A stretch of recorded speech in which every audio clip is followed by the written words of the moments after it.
একটু চোখ কান খোলা রাখলে আমরা দেখতে পাচ্ছি যে অটিজমে আক্রান্ত শিশুর সংখ্যা বাড়ছে। 2023-এ ইন্ডিয়ান জার্নাল অফ পিডিয়াট্রিক্সের একটা স্টাডি বলছে ভারতবর্ষে প্রতি 68 জন শিশুর মধ্যে একজন অটিজমে আক্রান্ত হচ্ছে। যাদের প্রেগনেন্সি চলছে, অনেক বাবা মা এসে বলেন, ডাক্তারবাবু আমার ভয় লাগছে যে আমার বাচ্চার অটিজম হতে পারে, এবং যদি কারোর আগের বাচ্চার অটিজম থাকে বা চেনা জানা ভাই বোন আত্মীয়দের মধ্যে যদি অটিজম থাকে কোনো বাচ্চার, এই ভয়টা আরও জাঁকিয়ে বসে।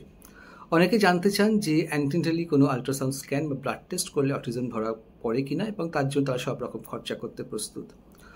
অনেকে ভাবেন তাদের thyroid, blood sugar, blood pressure ওষুধ খাওয়ার জন্য বাচ্চা অটিজম হতে পারে। আজকাল অনেকে এসে জিজ্ঞেস করছেন, ডাক্তারবাবু পলিসিস্টিক ওভারি আছে, গুগলে দেখেছি যে পিসিওডি থাকলে বাচ্চার অটিজম হতে পারে, এর সম্ভাবনা কতখানি? এই সব প্রশ্নের উত্তর নেই আমরা আলোচনায় বসছি কনক্লেভে 2 এপ্রিল সন্ধ্যে 5:30টার সময়। আপনারা আসুন, আমার সাথে থাকবে আরও অনেক ডাক্তারবাবুরা। আপনাদের প্রশ্নের উত্তরগুলো আমরা দেওয়ার চেষ্টা করব। এই প্রোগ্রামে থাকার জন্য রেজিস্ট্রেশন মাস্ট, এবং সেই ফোন নাম্বার এই রিলসের সাথে আছে। যদি আপনাদের কোনো প্রশ্ন থাকে আপনারা সেই প্রশ্ন নিয়ে আমাদের কাছে আসুন, আমরা চেষ্টা করব আপনাদের সাথে আপনাদের সব কিছু বুঝিয়ে সব প্রশ্নের উত্তর দিতে। ধন্যবাদ।